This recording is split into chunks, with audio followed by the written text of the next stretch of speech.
Welcome to Krishna coaching centre class 11th geography.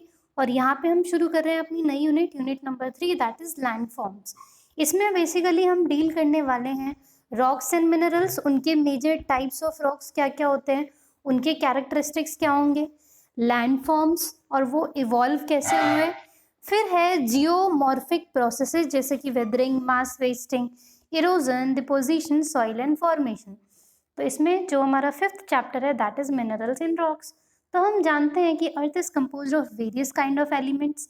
अब ये जो एलिमेंट्स हैं they are in solid form in outer layer of the earth और hot and molten है in the form of interior. 98% of total crust ये किस किस से मिलके बना है? ये मिलके बना है oxygen, silicon, aluminium, iron, calcium, sodium, potassium, magnesium, इन सब से मिलके बना है। एंड रेस्ट जो है is constituted by titanium, hydrogen, phosphorus, manganese, sulphur, carbon, nickel and other elements. देखिए ये दे रखा है अर्थ के क्रस्ट में कौन से एलिमेंट का कितना वेट है। तो अर्थ के क्रस्ट में जो एलिमेंट सबसे ज्यादा है वो है oxygen. Oxygen is 46.6% on earth. Oxygen के बाद सेकेंड नंबर है सिलिकॉन का दैट इज 27.72। थर्ड नंबर पे है एल्यूमिनियम, फोर्थ पे है आयरन, फिफ्थ पे है कैल्शियम, सिक्स्थ पे है सोडियम, फिर पोटेशियम, फिर मैग्नीशियम एंड बाकी अदर्स। ये टेबल हो सके तो आप याद रख लीजिएगा क्योंकि कई बार क्रोनोलॉजिकल क्वेश्चन इसमें से आ जाता है, तो उसके लिए हमको पूरा कंप्लीटली रेडी रहना चाहिए। So the element in the earth crust are rarely found exclusively but are usually combined with other element। तो ये जो इतने सारे हमने एलिमेंट्स के नाम देखे ये मोस्टली क्या होते हैं कि किसी ना किसी से कंबाइंड फॉर्म में हमें मिलते हैं, अकेले हमें नहीं मिलते। सो एक ये बढ़िया सा बॉक्स में कुछ दे रखा है, डब्बे वाली चीज़ें बहुत इंपॉर्टेंट होती हैं तो इन्हें बड़े ध्यान से पढ़ना होता है। सो दस a mineral is a naturally occurring inorganic substance. ये कुछ नहीं, बेसिकली आपको डेफिनेशन बता रहे हैं किसकी, मिनरल की, कि मिनरल एक्चुअली में होता क्या है। तो मिनरल जो है वो क्या है, एक ऐसा सब्सटेंस है जो कि नेचुरली अकर हो रहा है और इसका एक ऑर्डरली एटॉमिक स्ट्रक्चर होगा, डेफिनेट केमिकल कंपोजिशन और डेफिनेट फिजिकल प्रॉपर्टीज होगी। अब मिनरल्स है, minerals is basically composed of 2 और मोर एलिमेंट्स। एक मिनरल 2 या उससे ज़्यादा एलिमेंट से मिलके बना होता है, but sometimes single element mineral जैसे कि sulphur, copper, silver, gold, graphite ये भी हमें मिल सकता है। फिर है कि though the number of element making up lithosphere are limited, they are combined in many different ways to make up varieties of minerals. तो इसमें सिंपल है कि अकेले एलिमेंट देखो तो बहुत कम है लेकिन उनके कॉम्बिनेशन बहुत ज़्यादा है जो मिलके लगभग 2000 मिनरल्स बना देते हैं।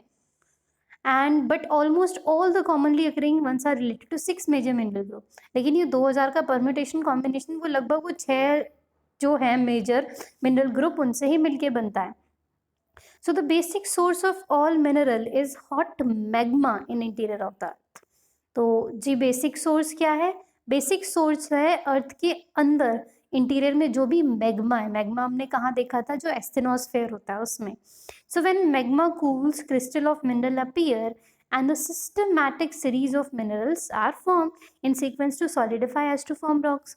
अब कौन कौन से mineral? Mineral such as coal, petroleum, natural gas, ये क्या है? दे आर ऑर्गेनिक सब्सटेंसेस जो हमें कहाँ पे मिलते हैं? Which are found in solid, liquid and gaseous forms. तो तीनों ही फॉर्म में आपको ये मिल सकते हैं। ऐसा नहीं है कि मिनरल सिर्फ सॉलिड होते हैं, they are solid, liquid and gas. तो ये तीनों होते हैं, ठीक है जी। फिर a brief information about some important minerals in term of their natural and physical characteristics, उनके बारे में हमें यहाँ गिवन है।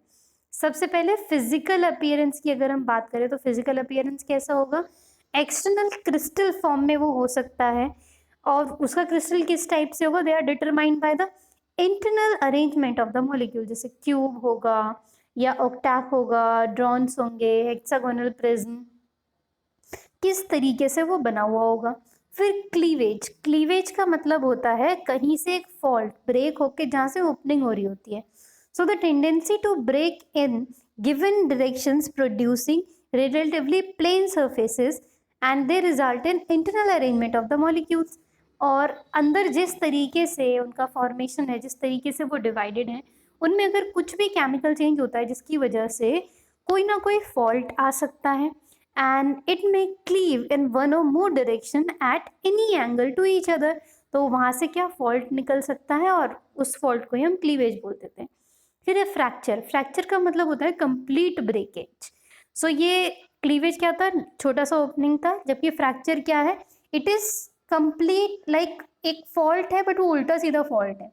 सो इंटरनल मॉलिक्यूलर अरेंजमेंट वो इतने कॉम्प्लेक्स हो सकते हैं कि there are no planes of molecules, so the crystal will break in an irregular manner not along the planes or cleavage। फिर है जी लश्यर। लश्यर का मतलब क्या होता है, लश्यर मीन्स चमक। तो अपीयरेंस जो होते हैं कई सारे मटेरियल के विदाउट रिगार्ड ऑफ कलर, जिसका डिस्टिंक्टिव लश्यर हो सकता है, जैसे मेटालिक हो गया, सिल्की हो गया, ग्लॉसी हो गया। फिर कलर की बात करें तो some minerals have characteristic colour determined by their molecular structure, जैसा कि malachite, azurite, shell copperite, etc. And some minerals are colored by impurities. For example, because of impurities, quartz का कलर white हो सकता है, green हो सकता है, red yellow कुछ भी हो सकता है। फिर there comes streak. Streak means color of powder of minerals, ये different हो सकता है। जस्ट लाइक जो मिनरल के हम अलग अलग पाउडर करेंगे तो उसका कलर हो सकता है मिनरल से कुछ डिफरेंट हो।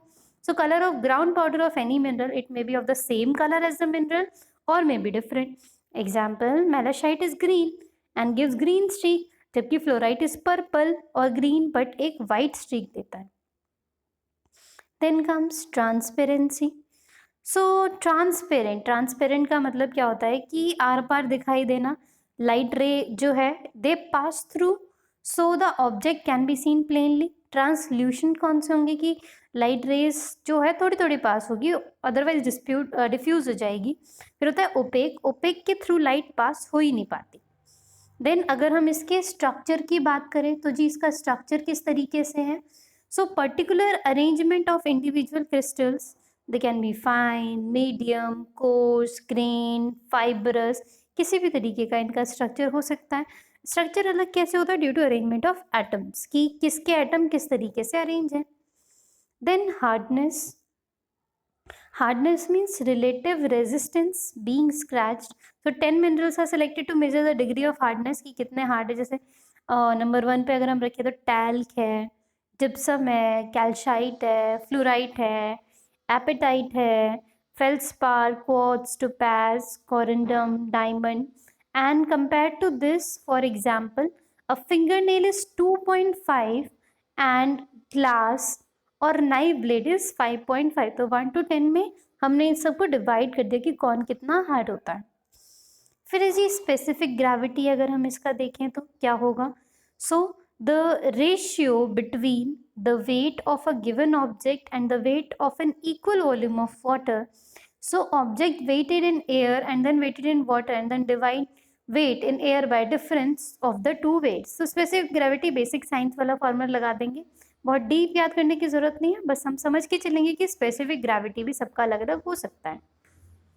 फिर है जी some major characteristics, some of some major minerals and their characteristics. कुछ बड़े बड़े मिनरल्स हैं और उनकी कैरेक्टरिस्टिक्स क्या क्या हैं। तो सबसे पहले जी आता है फेल्सपार। फेल्सपार जो होता है, it's like silicon and oxygen are common elements in all type of feldspar.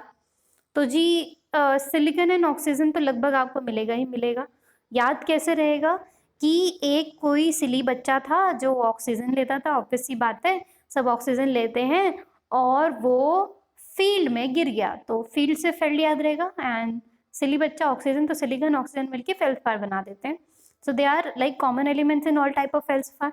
उसके अलावा भी होते हैं, जैसे सोडियम हो गया, पोटेशियम हो गया, कैल्शियम हो गया, एल्यूमिनियम हो गया, एक्सेट्रा। यानी कि ये कोई बहुत ज़्यादा इंपॉर्टेंट नहीं है, एक आध नाम आप याद रख सकते हैं जो कि एक स्पेसिफिक फेल्सपार वेराइटी में मिलता है। Half of the earth crust is compose of felspar, कि आधा लगभग अर्थ क्रस्ट इनसे मिलके बना है। हमने देखा था ना, ऑक्सीजन 46%, सिलिकॉन 27%, भाई आधे से ज़्यादा ही हो गया। So it has light cream to salmon pink colour. इसका कलर लाइट क्रीम हो सकता है, पिंक कलर हो सकता है। भाई बच्चा गिरेगा तो पहले तो लाइट क्रीम होगा उसका चेहरा, बट गिर के रेडनेस आ जाती है ना, तो रेडनेस को पिंकिशनेस समझ लो आप। So it is used in ceramics and glass making, तो सिरेमिक्स और ग्लास मेकिंग में इसका यूज़ किया जाता है। Then next mineral is quartz, इसको हम कवर करेंगे अपनी अगली वीडियो में। Thank you.